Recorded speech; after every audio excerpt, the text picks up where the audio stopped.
Number one thing that drives clients in your coaching business is know, like, and trust. The more they know you, like you, and trust you that you can actually help them, the more readily they're going to invest in higher level programs with you. Well, it's like a relationship. It doesn't happen overnight. So know, like, and trust really gets built with mileage, with minutes. Like mileage online is minutes online, right? So it's the minutes they're watching or the hours they're watching, the amount they're consuming. So every video you create is going into the bank account of know, like, and trust.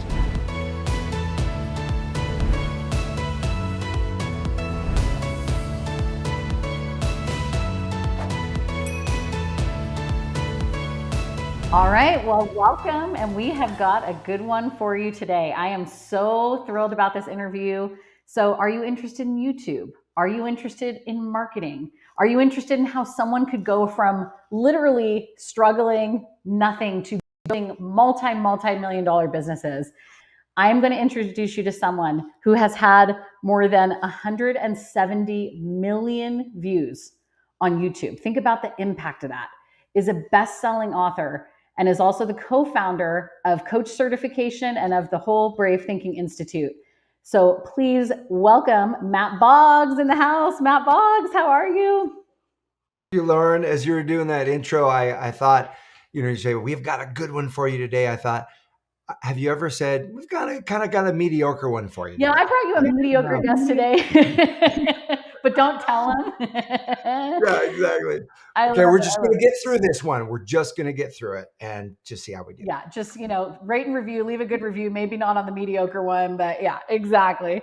Mat, I'm so thrilled to have you. I have so many questions for you. So let's dive right in. So you are the co-founder of Brave Thinking Institute.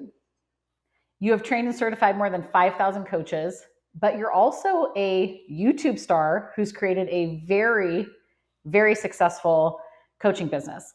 And what I love about this, Mat, is sometimes you will hear from someone who has always sat in the executive seat or talk a lot about marketing or coaching, but you've actually built it.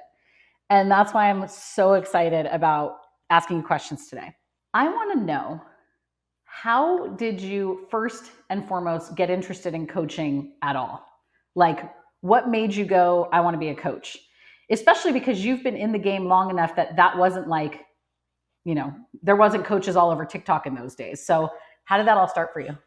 What's interesting is that more than me getting interested in coaching got interested in me.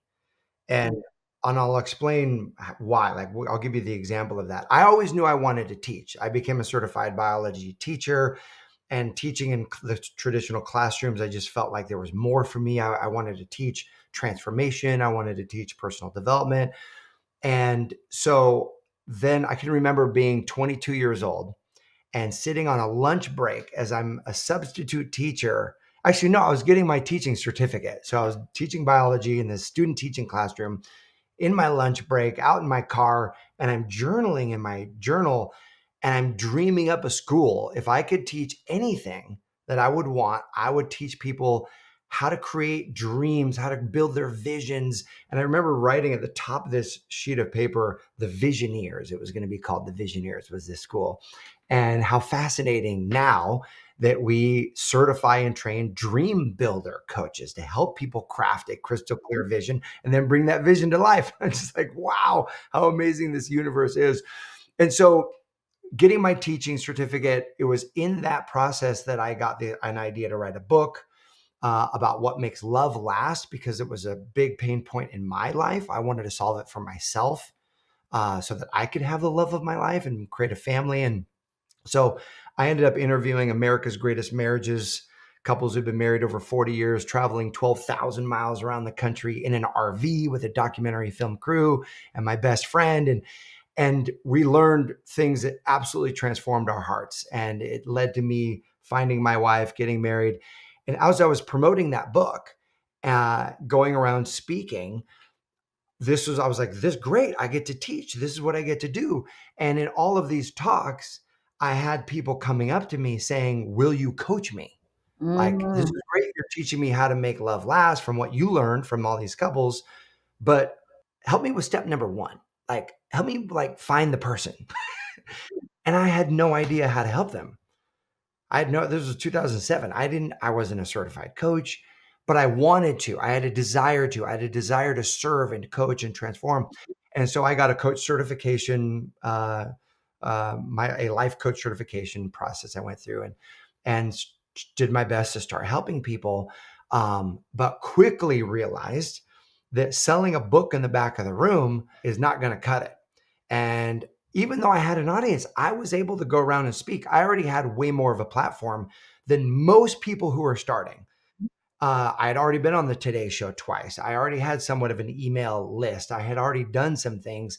And here I was with a platform, with a coaching certificate, and I still couldn't grow the business. Yep. And that was even more embarrassing and more painful. Like most people was like, well, if you have all of this, you should make it successful. Right. It was like, I struggled to grow this business, but that was what ultimately got me into coaching in the first place. Is it really these audience members coming to me saying, I want you to coach me. Yeah. That's so interesting, Matt. Couple different things. So let me ask you this. Were you struggling? So you have this platform, you've been on the Today Show, you're speaking, so people are coming to see you speak. Is it because you didn't know how to monetize that? 100%. Yeah. I didn't know how to monetize it. I was selling books at the back of the room.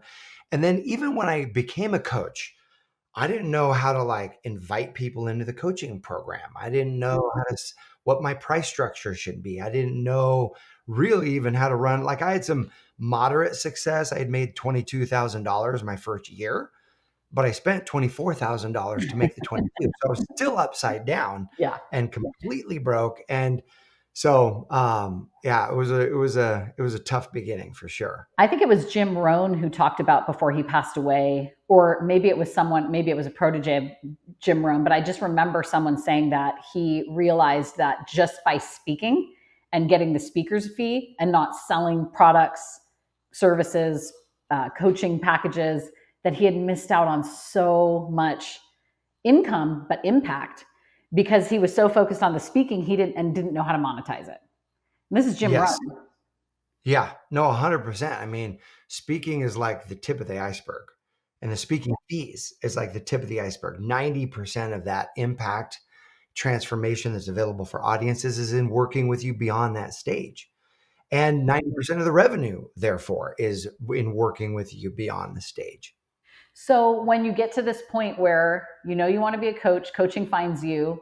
It's funny, Matt, because I will tell you that I didn't know really what a life coach was when I started.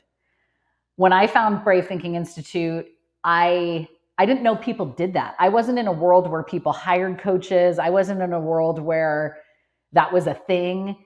And so I just knew I wanted to help people. I wanted to speak. I was a good teacher. And so it was kind of a similar thing in that then I found out, oh, that's what life coaching is? Well, that's a match for me. But that term didn't mean anything to me. So I didn't know I wanted to be a coach. But when I found out what it was, I was like, yeah, I'm in 100%. And probably a lot of listeners listening now are in that same place. Oh, I can speak, I can teach, I can help people. Perfect. Yeah, like I remember my very first life coaching moment. So like a big part of what I do today is I help women manifest their man, right? And help them call in the love of their life, create that beautiful relationship and nurture and grow it into something amazing, this beautiful partnership.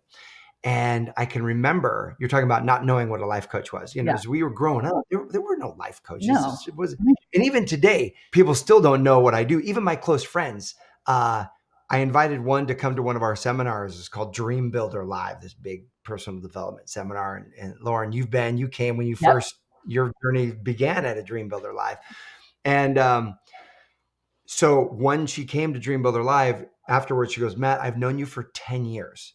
And I honestly can say I didn't know what you did. Like I had no idea what you did. And it's so common for people who are, speakers and coaches and whatnot, that your family's like, well, I don't know exactly what you do because it's so non-traditional. It's not like totally. You're an accountant. They just don't have an image of what it looks like.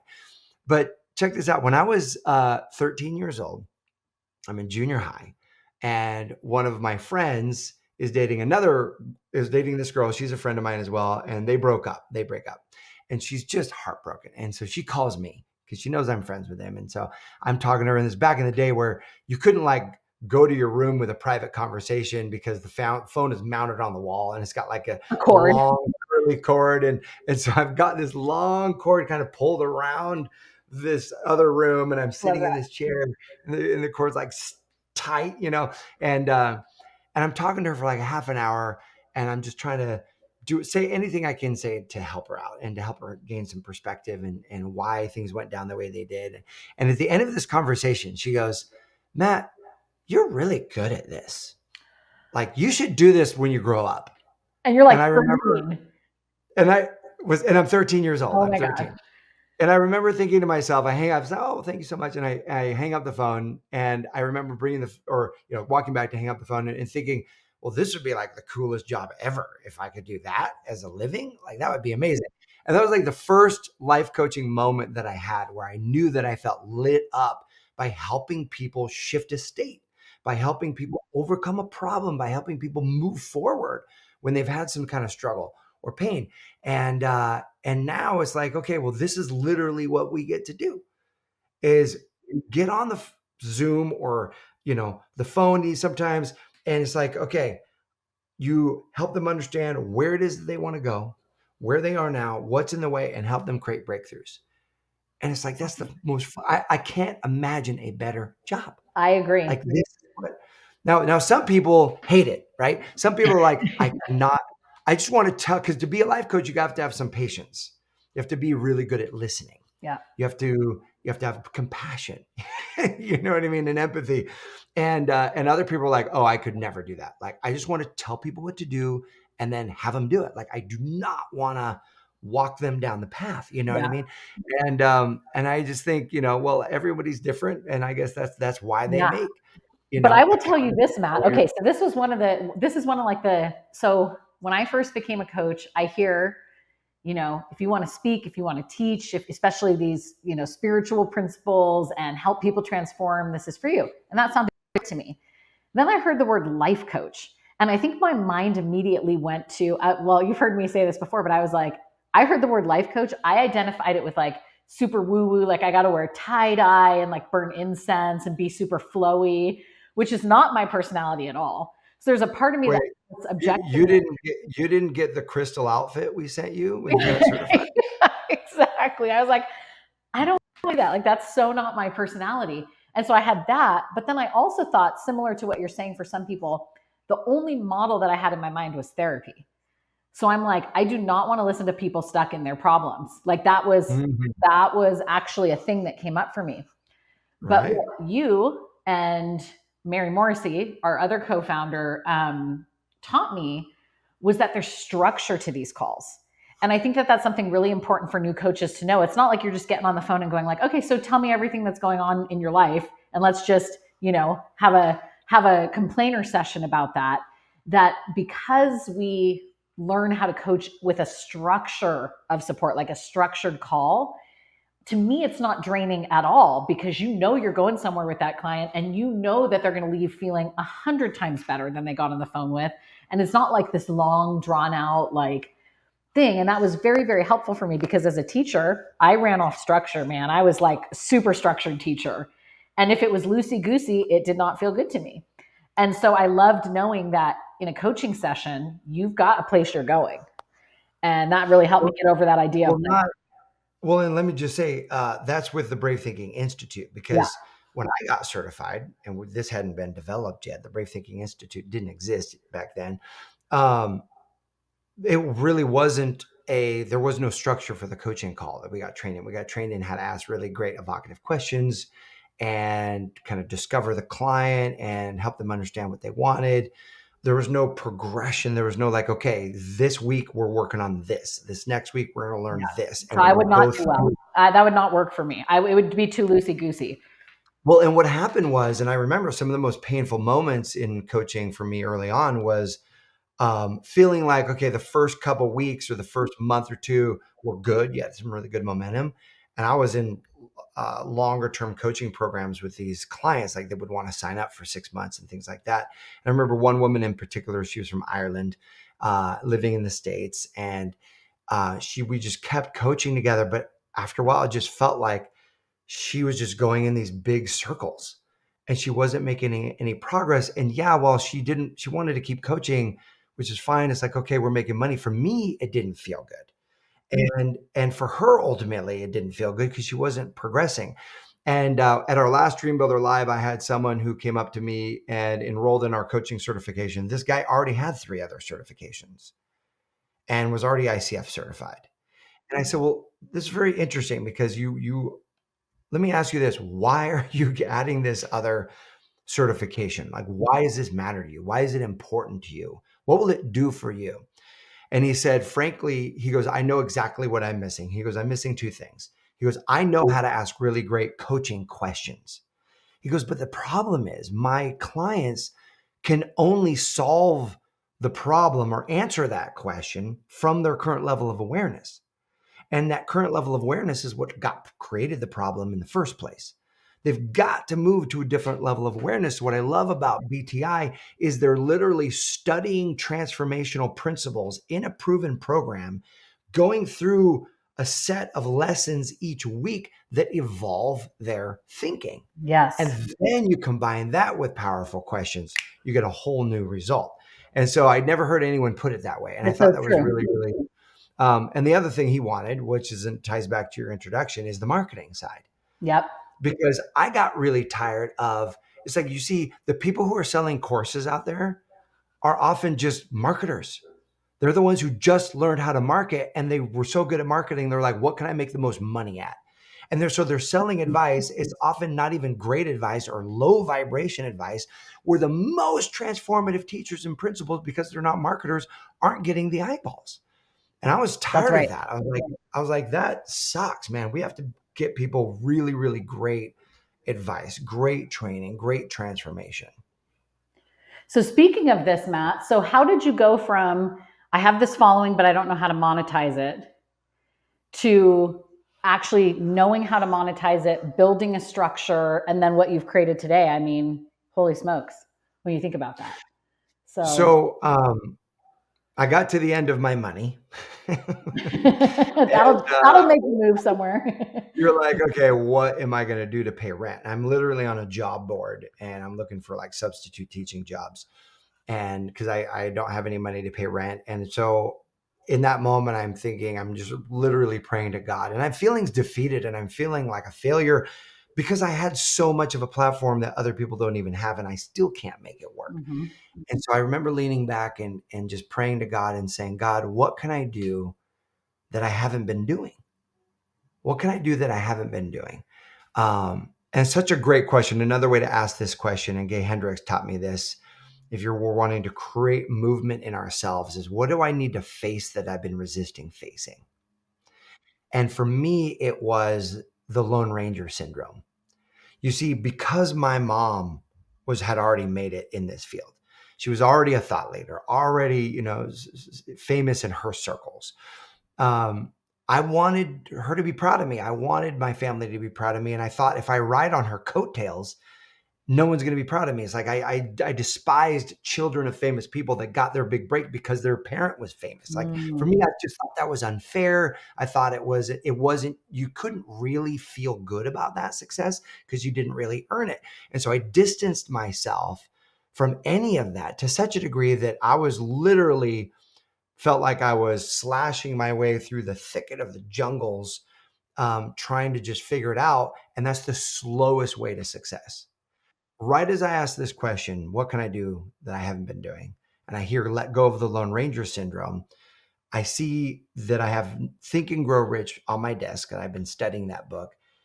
And I have this awareness that, oh my gosh, everybody that's chronicled in Think and Grow Rich that amassed amazing success, they all had mentorship. They all had people that helped them shorten the gap, cut the learning curve. And so I then asked myself, well, who do I know that I could call? And it was like, the last one I wanted to call, my mom. But I put my ego aside because my dream of helping people was more important than my ego. And I called her up and I said, hey, can we go to lunch? I said, I haven't shared this with you, but I'm really struggling financially. Nothing's working and this and that. You're having success. Can you show me what you're doing? Mm-hmm. And she said, sure. And so we went to lunch and she shows me her business model. and how she enrolls coaches, clients, and how she makes an impact. And I'm thinking to myself, well, shoot, I'm already doing half of this stuff. I just don't know the other half. And so she laid this out, and I'm thinking I could do this. It was going to take energy and focus, but those were two things I had plenty of because it mattered to me. And so that next year, I applied the formula that she had, and instead of generating $22,000, generated $117,000. Nice. And frankly, it was way easier. And I had the joy of being able to wake up and flip open my calendar. There were coaching clients on my calendar, and it was just such a great feeling. So at that lunch, though, my mom said, well, look, you don't have any money. I showed you my formula. If you want to make some money right now, because you got to pay rent in a couple of weeks, I'm putting on an event, and we've got a venue for 300 people. And I'm like, Mom, I get 200 people. You got to have more than 300 people. Like, let's get like 700 people there. And her business partner, who was at the lunch with us, said, well, Matt, why don't you put your money where your mouth is and come in and market this event? And so we ended up getting like 725 people at Wow. the event. And that was the first time where we partnered up, where I said, you know what, Mom, I've got some skill sets in marketing, but I've got a long way to go and to learn. Why don't we partner up? I'll help you with the marketing. You'll teach me what you know about the coaching business, and we'll both grow. And that's how I started. That's awesome. I think this is so important, this idea of the Lone Ranger. And like, oh, I had the same thing, Matt. Like, if I ask for help, I'm weak. If I have to ask for help, I'm weak. That was the paradigm that I had. The great news is when I came into Brave Thinking Institute and I did all the training, for whatever reason, Matt, and I think it's just because, like you said, the mission, the calling, I wanted everyone to have this way of thinking that I was learning, this idea that you can think a different thought and you can actually go on a different trajectory. Like, I was in the middle of a divorce. I'm living in my parents' basement. And like, just from a 3-day Dream Builder Live, I could feel my life changing. And I was so on fire. Like, I want everybody to know this, because I like all these books on my shelf, Matt, are all personal development books. It wasn't like when I came to Dream Builder Live, I had read Think and Grow Rich. It wasn't like I didn't have any exposure to personal development, but they stayed on the shelf. It was like, I don't know how to get that to come from the page into my life. Then I come to work with you guys at that 3-day event, and I'm like, oh, that's how you get it off the page and into real life. And once I Mm. heard that, I wanted everybody to have it. So I think the reason why I was such a good student was because I wanted everybody to have it. So if you and Mary said, go do this to market your business, I went and did that.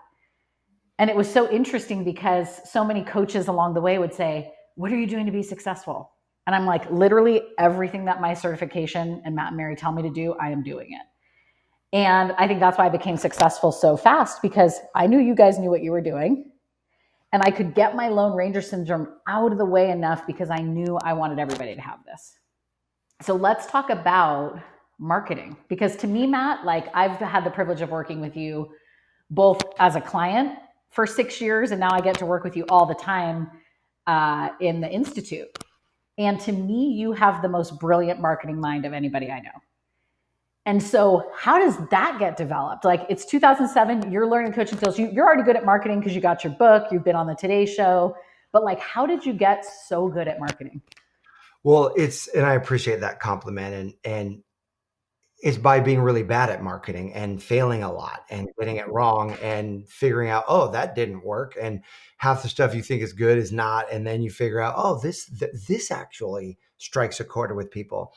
And it's also being humble enough to know that there's always a way more that you can learn. Like, I don't actually consider myself, even though I've got the skill sets and the results and the reputation for it, like a marketing master, because I want to go learn from the marketing masters. So I don't put myself in that category because I'm always seeking to grow and learn.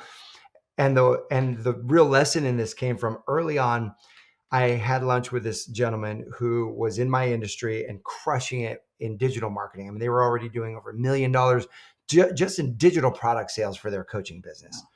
And I said, hey man, can you teach me what you're doing? And he's like, yeah, let's go to lunch. So we go to lunch together, and he sits down with me and he flips open this white legal pad and he flips it over and he's like, okay, now tell me what your ideal clients, how would they describe their problem? And I'm like, well, they're okay. Well, I don't know why we're going through this exercise. Like, just tell me how you market your business, dude. Like, just, and he's like, no, no, no, this is important. And so we start going through it and we get about like 10 or 15 things. And I'm starting to get really impatient because I want to know, what's your campaign? What do you Yeah. do? Like, show me how are you selling $1 million? And all we have so far is a half sheet of things that my clients are saying they're struggling with. And he kept pulling me back to this list. He kept pulling me back to this list. And I have to say, I was so ignorant and stubborn that I left that entire lunch frustrated. I was like, well, that was I had to drive all the way up to LA. And I was like, well, that was a big waste of time and blah, blah, blah, blah, blah. And it wasn't until years later that I realized, oh, wow, this guy there's a reason he's selling millions of dollars. And it's because he knows there is no marketing without the right messaging. Marketing is messaging. And the first thing you have to be able to articulate is what problem you solve. And most people, especially new coaches, I'll say, we do, a lot of these 5-day challenges, and we have one coming up called Master Your Message. And on day one, we talk about, okay, we want to master our message. We've got to answer this question. What problem do you solve? And immediately coaches will go, like the newer coaches, even coaches that have had some success will say, I help people achieve their dreams and live more fulfilled lives. Great. That's what you help them do. But what problem do you help them solve? Because achieving their dreams isn't a problem, Right. right? Living more fulfilled lives isn't a problem. That's an outcome. Well, what problem do you solve? And when you can articulate, like I'll just give an example. Well, uh, uh, achieving your dreams or living a more fulfilled life is, well, the problem is people feel unfulfilled. I help people who are feeling unfulfilled. I help people who are feeling a lack of purpose and feeling the pain of being lost in their life. Like, how can you articulate that pain? And Eben Pagan, early on in a course that I took, said this, and I just think it's brilliant, that when you can articulate someone's pain better than they can, they will automatically and subconsciously assume you have the answer. So we spent a lot of time really and what I love about this is empathy marketing. This is service marketing, not manipulation marketing. This is like, okay, let me really listen. Let me really get inside the shoes of my clients. Let me really try to understand their life and their experience and their pain, because not only is that going to help you make you a better coach, but it's going to help you connect with them better, because you're able to say, hey, have you ever woke up in the morning and looked at yourself in the mirror and thought, is this all there is? Like, is this all that life has for me? And you really want to feel way deeper, more fulfilled, more on purpose, more passionate, but you have no idea where to start. You're like, okay, that's going to resonate with people, because someone's going to hear that and say, I don't even share that with my best friend. How does this guy know that? Oh, he must have the answer. He must have been there himself. Right. So that is really the first and most important key is knowing how to articulate the pain and the ambition line of your ideal client. Yes. So true. And I remember one time I took a speaking class with Pat Quinn, and Yes. he said to me, he was really good about saying, we're going to stay away from the jargon that we would all use in the coaching industry. Right. And if your client woke up in the middle of the night, they wouldn't say, I think I really need to overcome my limiting beliefs. That's not what that's not the thing that is actually on their mind in the middle of the night. And I think that's what's so brilliant about the way that you teach Master Your Message and everything is like what is the client thinking? What is the client feeling? Not what we think they need or need to overcome, or maybe keeping the jargon out of it and going really to the heart of what are they feeling and what is it they want to. Because what you're speaking to is the process. People go to two places when they're missing the problem. The coaches will go to either the outcome, which is I help people grow and scale their business, or I help people live on purpose, or they'll go to the process they help people do, which is what you're saying, like overcome. I help people repattern limiting beliefs. I help people heal their inner child wounds. I help people But like you're saying, no one wakes up in the middle of the night saying, I really need to heal my inner child wound. today. Like they just don't say that, 100%. So And also, like, nobody actually wants to overcome limiting beliefs. They want where that's going to take them. They want the exactly. pain result and the pleasure of what the experience would be. And That's right. actually, I don't know if you would agree with this, Matt, but I think too much talk about process actually takes people away from actually wanting to participate because they don't actually know what the process is. And so they could hear that and think, oh, that sounds boring, or that sounds scary, or that sounds whatever, if there's too much process. And it actually takes away from them wanting to step in. Well, 100%. And they don't need to know the process to be able to say a yes. Yeah. They just need to believe that your process works. It's Yeah. proven, it's reliable, it's repeatable, it's worked for other people. And then they trust that. They're like, okay, I'm going to be on for the ride. Yeah, exactly. Like you don't need to know exactly how many loops, twists, and turns are in that roller coaster. You just know the look on people's faces when they're done. Yeah. And that they're Yeah, super thrilled. They're having a great time and they're laughing and they're high-fiving. You're like, I want that ride. Like yeah, that looks good to me. exactly. If I'll do whatever it takes to get there. And no, this is so great. So I want to talk a little bit about your love and relationship coaching business. So Mhm. so you've built a YouTube channel. I wrote this down like a week ago, so I'm sure it's climbed since then. But you've had 170 million views. You've got more than 1.2 million subscribers on YouTube. And Mhm. so I have so many questions about this. So let's take it back. And so you knew that you wanted to serve the love and relationship space since you wrote the book Project Everlasting, is what I'm understanding. Yep. So tell us about how YouTube changed the face of that business for you, or grew and evolved that business for you. I would say for everyone listening, really pay attention to what you're being called to do next. Like what do you have a passion for? Even if it's unreasonable or doesn't make a lot of sense. So for me, I had this passion for making videos. Like I wanted to make videos. I wanted to put good content online that people could just watch. And at that moment, there was no conscious strategy of like, oh, this is actually going to be really great for my business. It was way more of a creative outlet for me. It was way more of a, if I create this, I will feel better because I know I'm contributing.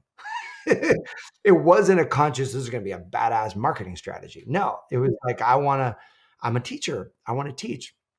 And I would say that for any of us who have felt that creative urge and denied it and suppressed it and put it down, I fully know what you're going through. I know the pain of that. I know the shame of that. I know like, oh, it's like you have this desire, whether you want to write a book, start your own podcast, or do your online social, whatever it is. It's like if you're not doing it, that life force energy has to go somewhere and will often like dampen our own energy. And so I had this YouTube dream. I put out a couple of videos and then I got really distracted by proven marketing strategies. And I was like, okay, Mm. we're going to go do these proven things that I'm learning in all of these conferences and digital courses. But I still felt this calling, but I just put it down. And there was fear. There was fear of like the imposter syndrome.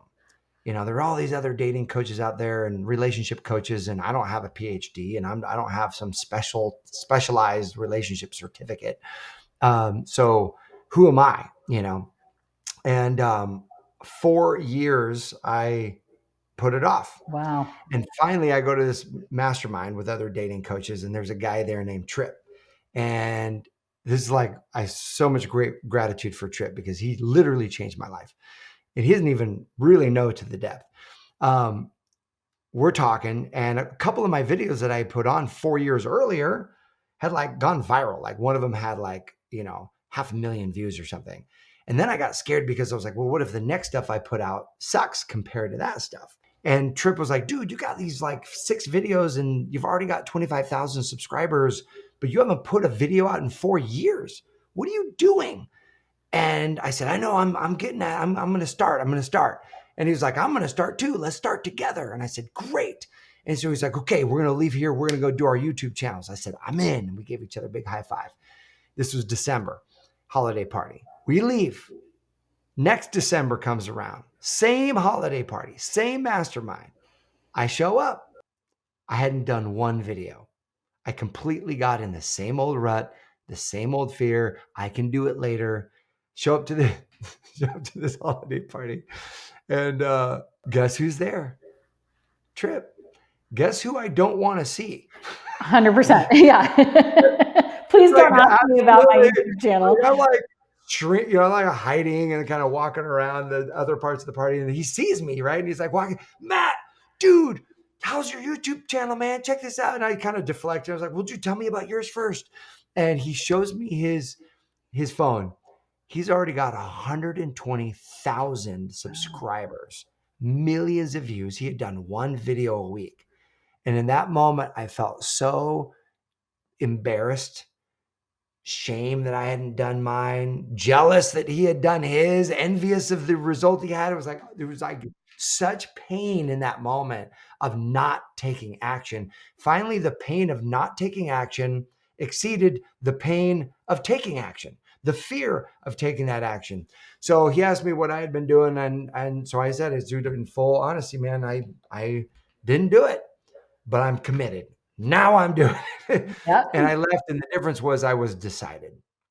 I was decided. And so I left that week, and I decided this week I'm going to hire a videographer, get some accountability, someone who's going to show up for me.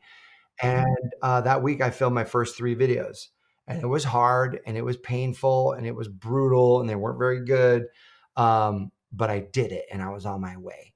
And that was 8.5 years ago. And we have not missed a video since, every week for 8.5 years. And what I would say is, we're writing a book proposal to sell to a publisher for my second book. And you said, well, how has this impacted my coaching business? It's generated millions of dollars, like literally millions of dollars. But that's not even that. Well, that's great because it allows me to keep doing it. The best part is this impact. In the book proposal, we're clipping out comments of videos. And I mean, we have tens of thousands of comments. And so I have my executive assistant going through and finding comments that are like beautiful that we can put in this book proposal. And so just before this podcast, we're going through these comments. And I haven't seen many of these before because I look at them, but they come in, all the time. And in old videos, they're coming in. And so I'm seeing things I've never seen before.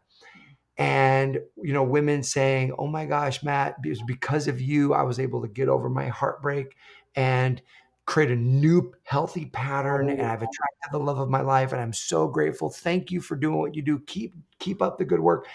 And there's so many comments like that. Like, it just filled my heart with joy. And to me, that's the real fulfillment of knowing that something you created, something that you did, you showed up for someone and it changed their life. It impacted them. Yeah. And their life is never the same when they learn something like that. And so that's the most fun part of it all. Yeah. I think there's 2 really important things that you said there. That there's all sorts of marketing advice all over the place. There's all sorts of ways to market a coaching business, but you kept feeling like a call and you had a passion for something. And when you went over and just tried to do what you should do, it wasn't maybe as successful. But when you went with, I really want to be on YouTube, I really want to make videos, not everybody has that call. And you went with the call and you followed your passion. I think the passion and the authenticity and the energetic signature of that is going to attract way more than forcing yourself to do something that you just think you should do because it's good marketing. Like, I'll give you an example from my own coaching business. I decided to have an in-person workshop in Cody, Wyoming. There's 10,000 people here. And I just trusted, like, I'm feeling so passionate about this. I believe clients will come, clients will fly in. I believe we'll get people from all over the state of Wyoming. And we used old school marketing. Like, we were in the newspaper, flyers, billboards, radio, because this is more of an old school town. I don't think anybody would have given me the advice to do that. And we had our two most successful workshops of all time, right in the middle of rural Wyoming, where there's 10,000 people. The next town's an hour away, and the other side is Yellowstone, so it's just grizzly bears. So, but I believe it was successful because I was like, I want to serve this community. I want to do this. I love the idea of having it right here in my hometown. And And so for people listening right now, because I know that I would be in the audience going, well, what does she mean successful? Like, what does that look like for you? successful looks like a weekend event that generated about $300,000 in revenue. Jeez. Yeah. Think about that. Think Yeah. about that. Think about like, I mean, someone who's highly successful, doctor, lawyer, will work a whole year Yeah. for 300 grand. And in one weekend, you Yeah. generated $300,000 in your business. And the cool part was then, like, how many clients came out of that, give or take? I would probably say like 20, 25 clients. Yeah. So you have 25 amazing people that you get to Yeah. connect with, work with, help transform. It's Yeah, and so what I cool. was passionate about is I knew I could bring from what I had built, my list, my clientele. I knew people would fly into Cody. We did it hybrid, so people were online and stuff too. But I was like, I want people in this town to know about this stuff. Like, I want Wyoming to know that you can think a different thought, that you can have any dream you want, that there's a structure and a system to it. And so, what brought me joy is seeing a lot of clients on that roster live in the state of Wyoming and like Mhm. make that impact. And it's funny because you'll hear people say things like, well, in small towns, people don't have money, so it's not going to convert. You'll hear all these paradigms about, oh, in a small town, you're not going to have someone invest in a high ticket coaching program. People all over the state of Wyoming, they came, they invested in high ticket programs, their life was forever changed. And it's because I just like didn't let the noise get in the way of, no, I'm feeling a call for this. I'm feeling a passion for this. And I can trust that I wouldn't be feeling it if there wasn't a purpose for that. It's exactly. If you want unreasonable success, you've got to take unreasonable action. I mean, it's like you were like, okay, I'm going to go against the grain. I'm going to actually do this. And I love that. That's a great example. And I think too, I think both of us have experienced this, Matt. There's sometimes you follow the call and you're like, okay, I needed to fail. Like there's sometimes you get this great idea, you feel passion for it, and it doesn't go the best way, but you learn so much from it. So, Matt, when you put out those first, so you see Trip again, you're like, there's no way I'm going to not make these videos. That week, you start making videos. Did it take a while to grow a following? Because I could imagine that for some coaches here, they have been putting out social media posts, they have been publishing on YouTube, and they're still got like 22 subscribers or 30 subscribers. And so, what would you say to the person who they are putting out content and it just feels tedious in the beginning stages? That's a really good question because it can feel tedious in the beginning, especially in defeating, like when you're not getting the following that you want and so on and so forth. But there's a couple of ideas that I think are really powerful. Number one is that just like when you write a book, that book lives on forever. That book will outlive you. There are people right now who have made YouTube channels and they've passed away. And now their content is still serving people. Their content is still online. And so what you're putting online, as long as that platform is still alive, and for all intents and purposes, we don't see YouTube going away anytime soon. As long as that platform still lives, your content will live with it and people can find it. And so what it means is that just because your video didn't strike a chord or go viral today, doesn't mean that 2 years from now, people aren't going to be watching it and people aren't going to be going back and being served by all this content. And the number one thing that drives clients in your coaching business is know, like, and trust. The more they know you, like you, and trust you that you can actually help them, the more readily they're going to invest in higher level programs with you. Well, it's like a relationship. It doesn't happen overnight. So know, like, and trust really gets built with mileage, with minutes. Like mileage online is minutes online, right? So it's the minutes they're watching or the hours they're watching, the amount they're consuming. So every video you create is going into the bank account of know, like, and trust. Every video you create, and it lasts there. It's not like it's going away. It's not going to evaporate. No, it's permanent. It lives there. So that's one mindset, is to say, okay, this is an investment in my coaching business. It's not like you're trying to make a withdrawal. It's an investment.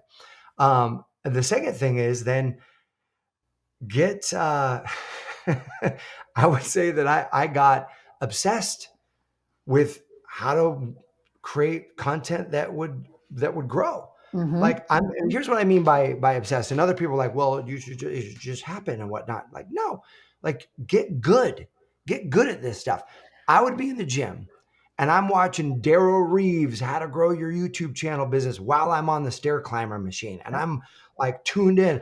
I'm going to VidCon in Anaheim, the big YouTube convention, and learning from other creators how you grow a channel, because there are absolute ways.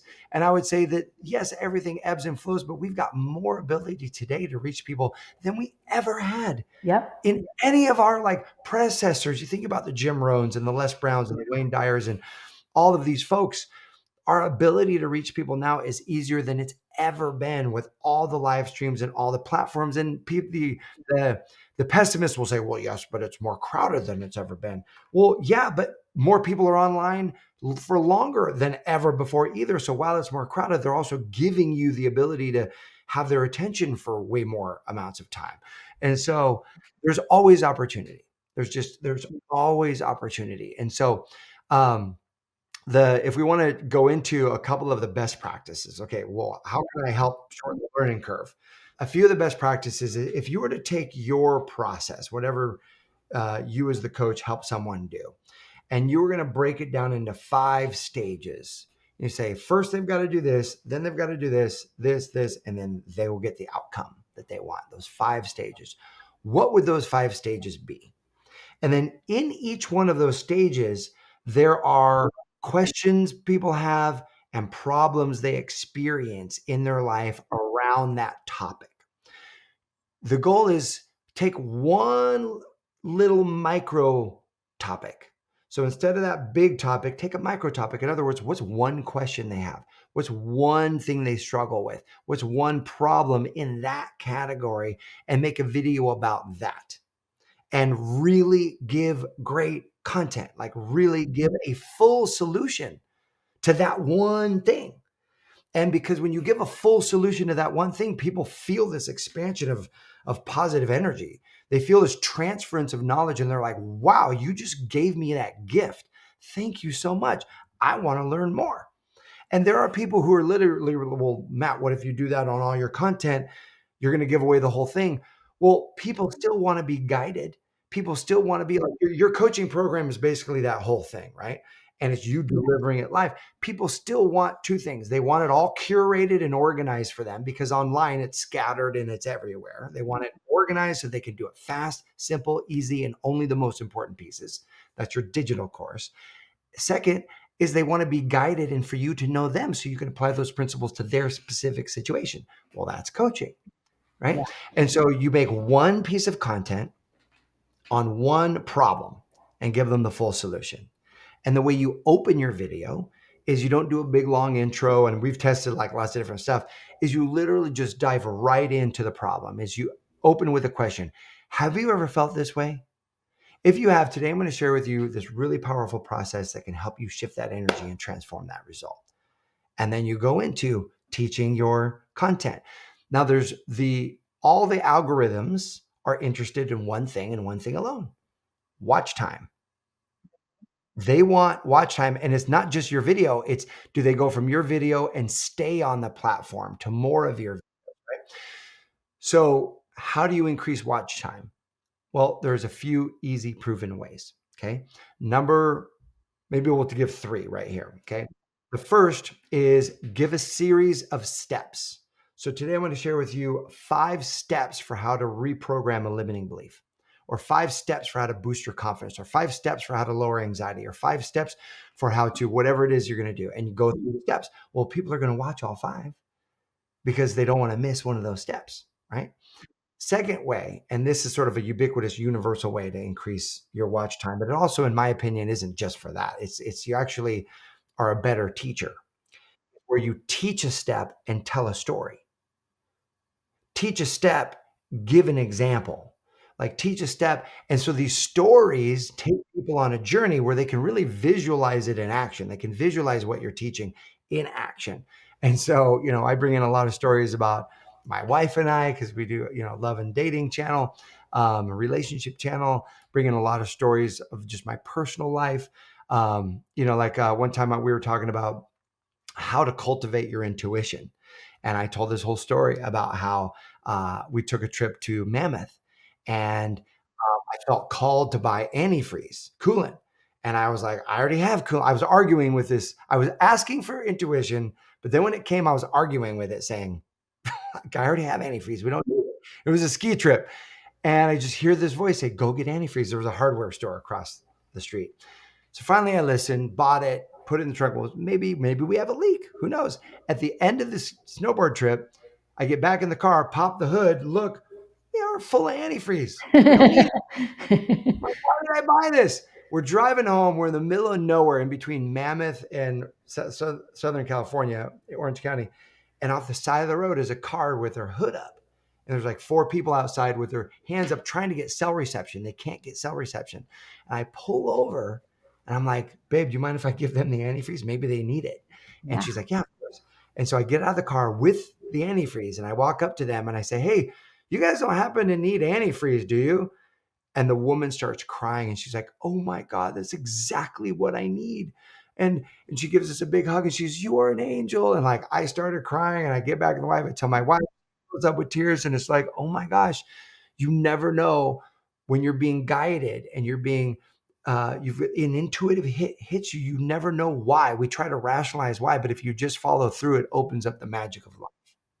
And so that's anybody like, listening to this on your channel, they might not remember the step, but they're going to 100% remember the story. right. They're going to remember the Yes. antifreeze. I was like, because it puts pictures in our mind. Yes. So people remember with story, with emotion, with pictures, because it's memorable. So try to think of what stories can you share in your teaching. Examples are okay. Stories, A+. Yeah. Okay? Add Yeah. stories. This is an example on steroids. And the third thing that you can do, and we do this a lot, is give lists.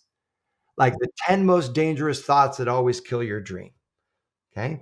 Now, lists will be either like you're going to give a list of, well, now we'll go into this. I'm thinking about this next tip, and it's really more about the title itself. But you come up with this list of things. You're going to give the top 10 reasons this, or 21 things to do, or this and that. And lists are good because people want as many of the lists as they can. Not quite as sticky as steps, because people feel like if they miss a step, they won't get any of it to work right. But lists are good too, and we use lists a lot. Now, those 3 things, if you do them well, will increase watch time. And that's exactly what these algorithms want. And then they'll push you out to more people. 75% of our views are recommended videos, meaning it's not people who are searching for us. It's not people who are like just glancing on it. They're being recommended to the audience because the platform wants that video to go to that person because of the watch time. Yeah, that's so awesome, Matt. So I have a question I've been wanting to ask you. So you do a love and relationship YouTube channel. You have some, what I would say are spicy topics.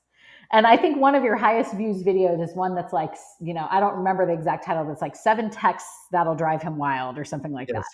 Sexy text that will drive him wild. Yeah. Sexy text. Yeah. So I think about that and then I'm like, oh my gosh, what does Matt's mother think when she sees that video? Like I personally like get a little bit like embarrassed, like a little bit blushed when I think about some of these topics. So, and I know we have coaches here. They might not be love and relationship coaches, but they're thinking about putting in content and they're like, is it too spiritual? Is someone going to think it's this? Am I taking too much a stand on this? And they have this fear that their topic is going to be too something. And so how do you personally put out your content, put it out in a way that you love putting it out, and get over the worry of someone's going to think this is too racy, someone's going to think this is too this, or whatever that fear is? How have you overcome that? That's really a great question, because one of the comments that came in that we were sifting through for these testimonial comments talked about how all of the videos that I put out have this like healthy, positive vibration to them. And they really love that. And so I think that the purpose is, no matter what topic you're going to talk about, know what the vibration of your brand is. So are you the person who's lifting the vibration of the world? Are you bringing positive energy? Is it love? Is it peace? Is it joy? Or, is it a bit of antagonism? Are you the contrarian? Are you the whatever your brand is to know that. Like, I'm just naturally, I'm not really the smack talker. Like, I got a bunch of buddies and they're way better at trash talking than I am. Like, I'm not that guy. I've always been a bit just more on the positive side. And so even when I do racier videos, they're talking about sex because that's what I mean. It's real. It's like Yeah. you also want to talk about whatever is actually real for your audience. Right.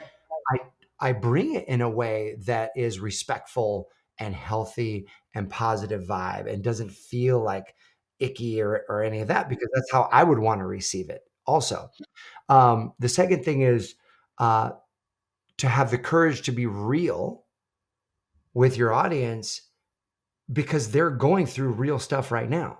Like they're going through real situations, hard situations. It's like, think about the client that you're helping and what they're going through in their life, the struggles, the arguments, that what that really is behind locked doors, right? Behind when no one can see what's going on. You want to meet them there. You want to meet them where life is really happening, and you can even take on really tough topics, but from a higher level of consciousness, and it will always pull people up. And so that's for me what I feel is like my responsibility, my duty is to the best that I can speak to the real situations that people are in and people I know because like sexy text, for example, Yeah. like just like I'm not great at trash talking, like I opened the video saying I'm not good at sexy texts. Like I would send my wife a sexy text and she would be like, no, like that's too much. Like and then I send her another one, and she's like, "Come on, make it more, make it more." And then I send another one. She's like, "Okay, we got to stop. Way too much." I'm like, "What's What is like, it? what's the medium? Like, how do I?" And so I had to then go and learn. And so I was like, so anybody out there who feels like you just like don't know what to say because you're embarrassed but you want to keep things spicy and fun, Yeah. here are some ones that are for sure going to hit the mark. And you're like, okay, great. Thank you for doing the research for me. Right. Yeah. And so it's like, that is what people are looking for. I did it because I experienced the pain of not doing it right. Yep. And I was like, okay, I want to help people who felt like I did in this situation. I love that, Matt, because I love what you're saying about like it's the vibration you come from, it's the level of consciousness you come from, and it's also the discussion people are having. So it's like, am I going to let my whatever it is, my fear of being seen or my fear of what people think, get in the way of helping the people who are coming here to get my help? Mm-hmm. And I think that that's a big thing. And I think I don't know who it was that said it the other day, but they were talking about people who troll online. You know, I'm sure you've received sometime in your lifetime negative comments or the trolls or whatever. And the way that this person put it, I don't remember who it was, but he was like, I am not going to let someone in a low vibration stop me from serving the people I want to serve. Like that's just not going to happen. And I thought, yeah, that's so brilliant. Like I'm here with a mission. I know you are. So Here's one of the best things that have served me around trolls and criticism, because I would love to say, you hear all these people like, don't give an F and I don't care what other people think and this and that. And I think you can strive to that, but I think a human being, we all have an innate born desire to belong. We are yeah, community beings. And so on some level, like you can build the muscle where you don't care what other people think, but at the same time, you do care what some people think. And so it's like, where is that line? And so instead of not caring what other people think, I think transforming your perception of their comment is even more powerful. And here's what I mean by that. I realized that as I was doing my research on YouTube and what made channels thrive, I would go to these like high YouTube channels. And I noticed the low YouTube channels that had like not very many views never had negative comments. There were only positive comments. They're all positive. If they had one comment, it was always good. 2 or 3 comments, always good. Like, hey, good job, keep going. But when you got big and you had 1,000 comments, it was like 80% good, 20% just nasty. And I went, oh, so it's only when you're shining your light do you call out the trolls. So really, their negative comments are evidence that you're finally shining your light bright enough. It's like, love that. okay, only when your light's shining do you cast a shadow. And so I remember my very first negative comment. And I was like, one video like blew up. I had like 25,000 views in like a week. And I was like, whoa. And there was a few, comments underneath, and people were like, I love this. Thank you so much. This and that. This is great. And then there was one comment that was like, this guy is an effing idiot. I cannot believe he's saying what he and I had conditioned myself enough to wait for the negative comment and put a frame around it that it meant I was finally shining my light, that I pushed back in my chair, threw my arms up, and I went like, woo, I've made it, baby. Yeah. I made it. Like this, I'm finally shining my light great enough. I got a troll. And it was such an empowering moment from where I had started being I love terrified that. of those kind of comments. I love that. I'm finally shining my life bright enough. I got a troll. I love that. It's so good. It's so good. Way to flip the script.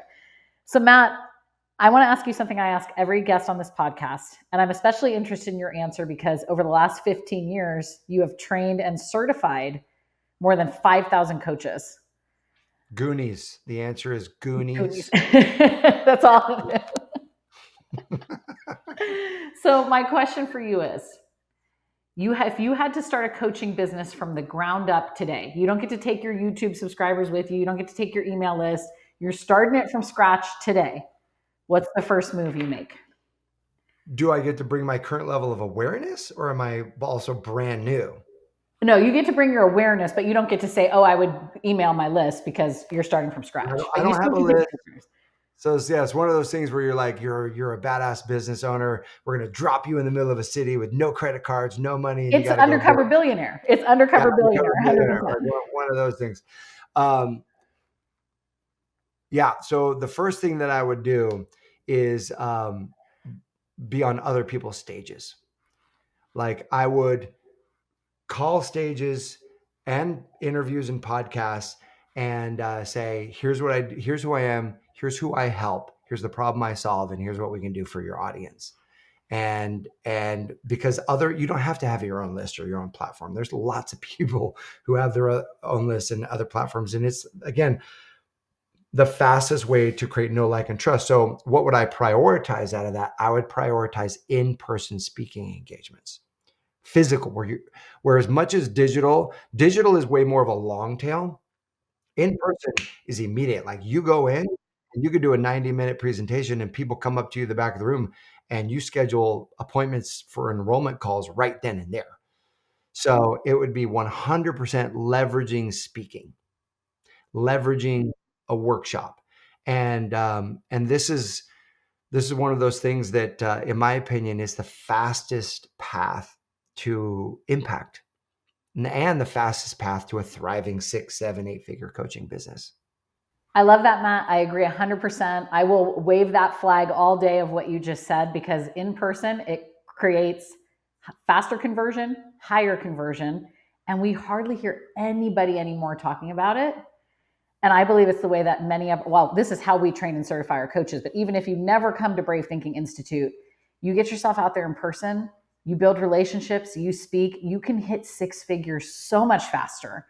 And that means that you've had more impact. So Matt, I'm with you 100% on that. Mat Boggs, will you come back to the Abundant Coach podcast again sometime? Because I've got about 200 more questions I'd like to ask you. 100%. Absolutely. I love long-term relationships. So let's have a long-term relationship. Let's have fun with this. Well, Mat Boggs, thank you very much. And where can our audience find you? bravethinkinginstitute.com, bti.com.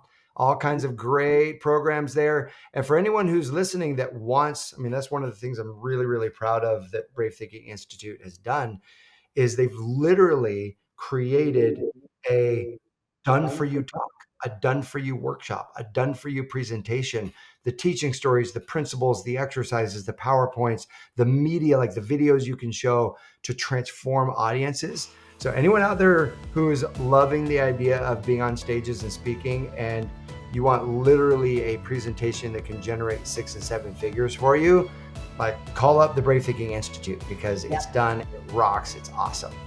Amen to that. Thank you, Mat Boggs. We love you so much. We appreciate all your wisdom you shared today. Thank you, Lauren. My pleasure.